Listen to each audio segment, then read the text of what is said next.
Dans cette vidéo, on se pose la question suivante. Étant donné un intervalle I de R et deux fonctions f et g définies sur cet intervalle I et à valeur réelle, des fonctions dérivables, comment montre-t-on l'inégalité suivante que pour tout x élément de I, f de x est inférieur ou égal à g de x?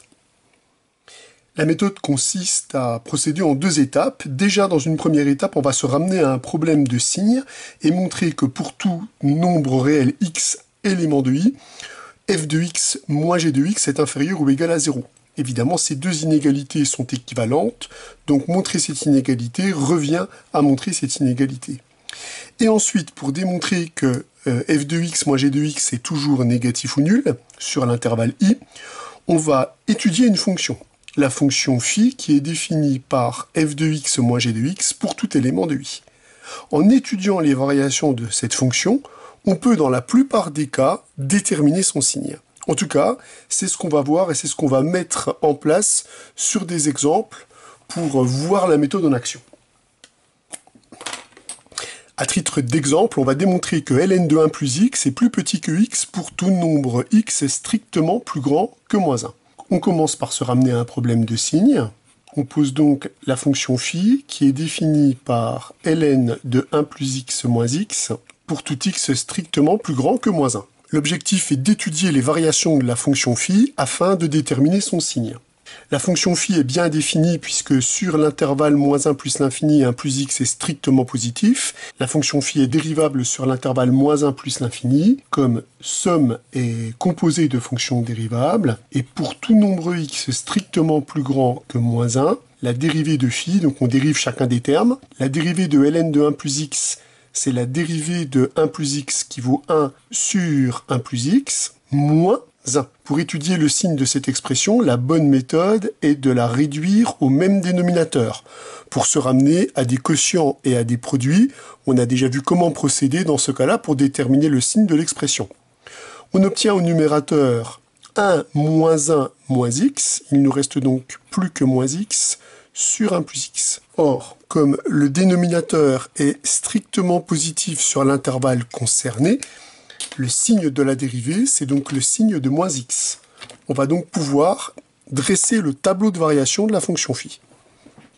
Pour le signe de la dérivée, on a déjà vu qu'il est du signe de moins x. Ce signe est donc négatif quand x est positif et positif quand x est négatif. La fonction est donc croissante sur l'intervalle moins 1, 0 et décroissante sur l'intervalle 0 plus l'infini. On en déduit que la fonction phi atteint son maximum en 0 et que celui-ci vaut phi de 0. Or, si on calcule phi de 0, ça vaut ln de 1 moins 0, ça vaut donc 0. La fonction phi atteint donc son maximum en 0, et ce maximum vaut 0. Conclusion, ne perdons pas de vue ce que l'on cherchait. On cherchait le signe de phi. Or, le signe de phi est maintenant connu. On vient de démontrer que quel que soit x strictement plus grand que moins 1, la fonction phi prend des valeurs négatives ou nulles. C'est-à-dire que quel que soit x strictement plus grand que moins 1, ln de 1 plus x moins x est négatif ou nul. C'est-à-dire que quel que soit x strictement plus grand que moins 1, ln de 1 plus x est inférieur ou égal à x. Il s'agit bien de l'inégalité que l'on voulait démontrer. On va chercher à mettre en application la méthode qu'on vient de voir pour démontrer un encadrement de sinus valable sur l'intervalle R+, à savoir que sinus x est plus petit que x et plus grand que x moins x cube sur 6, et ceci pour tout x positif ou nul. La petite difficulté de cet exercice vient du fait que c'est un encadrement et qu'il y a donc a priori deux inégalités à démontrer. On va déjà dans un premier temps montrer l'inégalité qui est ici, ce qui veut donc dire qu'en appliquant notre méthode, que cela revient à étudier la fonction qui à x associe sinus x moins x pour déterminer son signe, déterminer en d'autres termes qu'elle est négative ou nulle, afin de démontrer cette inégalité. L'autre étape consiste à démontrer l'inégalité de gauche, et pour cela étudier la fonction g, définie par g de x va être égal à x moins x cube sur 6 moins sinus x, toujours afin de déterminer son signe. Si on arrive à démontrer séparément l'inégalité de droite et l'inégalité de gauche, et ceci pour n'importe quelle valeur de x positive, on aura bien démontré l'encadrement final.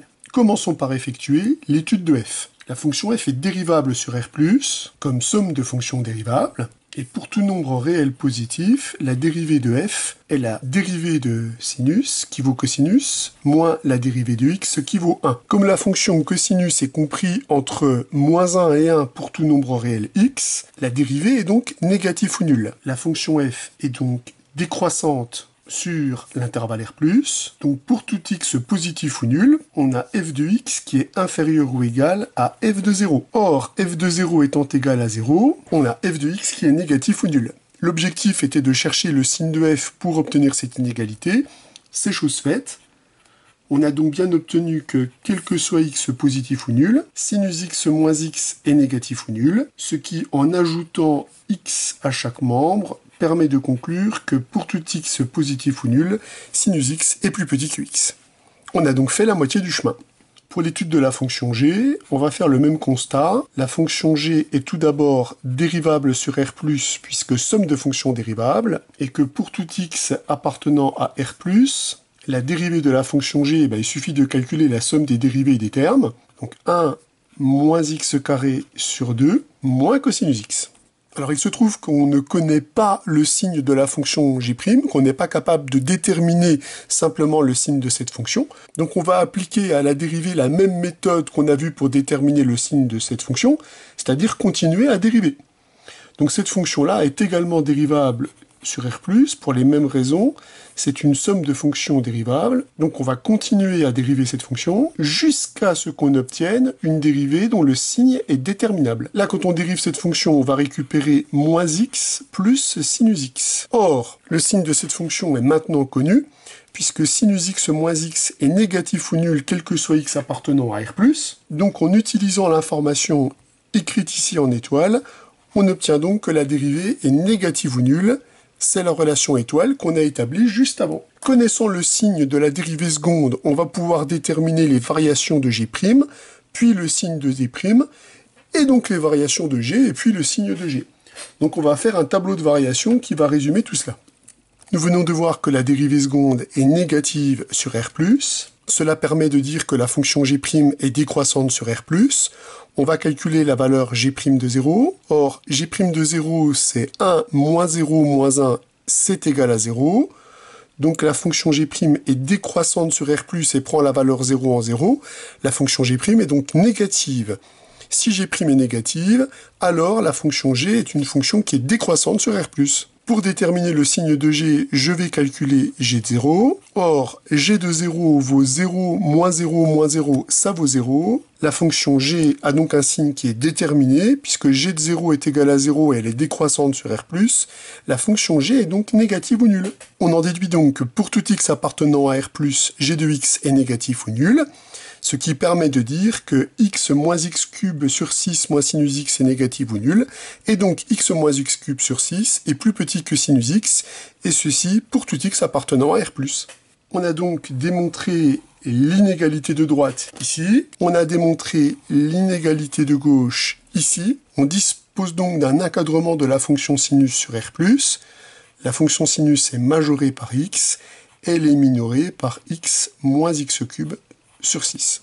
Ce qu'il faut retenir, c'est que quand vous avez à démontrer une inégalité du type f de x plus petit que g de x, il ne faut pas étudier la fonction f et la fonction g, il faut comparer à quelque chose qui ne dépend pas de x. L'élément le plus simple, c'est de comparer à 0 pour se ramener à un problème de signe. Donc il faut que vous ayez bien ça à tête quand vous avez à démontrer une inégalité avec une variable.